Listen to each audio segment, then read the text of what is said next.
ഇത് കണ്ട് ആരും പേടിക്കരുത്. ഇന്നെനിക്ക് ഈവനിങ് ഫ്ലൈറ്റാണ് കേട്ടോ. അപ്പോൾ ഫ്ലൈറ്റിന് പോകാൻ രാവിലെ തന്നെ എണീറ്റു ബാഗെല്ലാം പാക്ക് ചെയ്ത് വെക്കുവാണ്. ഞാൻ നിങ്ങളോട് പല വീഡിയോസിൽ പറഞ്ഞിട്ടുണ്ട് ഈ ഐസ് വെള്ളത്തിൽ മുഖം ഡിപ്പ് ചെയ്യുന്നതും ഐസ് മുഖത്ത് തേക്കുന്നതൊക്കെ വളരെ വളരെ നല്ലതാണ്. ഞാൻ എപ്പോഴും ചെയ്യാറുള്ളതാണെന്നൊക്കെ. അപ്പോൾ ഇന്നും ഞാൻ ആസ് യൂഷ്വൽ ഐസ് ഫേസിങ് ചെയ്യുവാണ്. അതിനുവേണ്ടി ഞാൻ എടുത്തേക്കുന്നത് ആപ്സ് ഗുഡ്നസിൻ്റെ ബീട്രൂട്ട് പൗഡർ, അതിൻ്റെ തന്നെ അലോവേറ ജെല്ലും റോസ് വാട്ടറും ആണ്.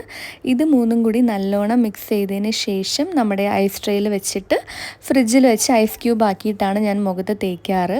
ഈ ഐസ് വെള്ളത്തിൽ മുഖം ഡിപ്പ് ചെയ്യുന്നേക്കാളും റിസൾട്ട് തരൂട്ടോ ഈ ഐസ് ക്യൂബ് ഫേസിൽ റബ്ബ് ചെയ്യുന്നത്. ഇത് നമ്മുടെ മുഖത്തെ പഫിനെസ് മാത്രം മാറ്റുകയല്ല, നമ്മുടെ മുഖത്തുള്ള സൺ ടാനിനെയൊക്കെ മാറ്റാൻ ഹെൽപ്പ് ചെയ്യും. ഈ സൺസ്ക്രീനൊക്കെ എല്ലാ 2 മണിക്കൂറും അപ്ലൈ ചെയ്യുന്ന കാര്യം ഒട്ടും പോസിബിൾ അല്ല. അതിന് പകരം ഭയങ്കര അഫോർഡബിൾ റേറ്റിന് ചെയ്യാൻ പറ്റിയൊരു ഹാക്കാണിത്. അപ്പോൾ നിങ്ങളും ഇത് യൂസ് ചെയ്തിട്ട് ഇതിൻ്റെ റിസൾട്ട് എന്തായാലും എന്നെ അറിയിക്കുക. ഞാൻ പ്രൊഡക്റ്റ് താഴെ ടാഗ് ചെയ്തേക്കാം. അപ്പോൾ അത്രയേ ഉള്ളൂ. ടാ.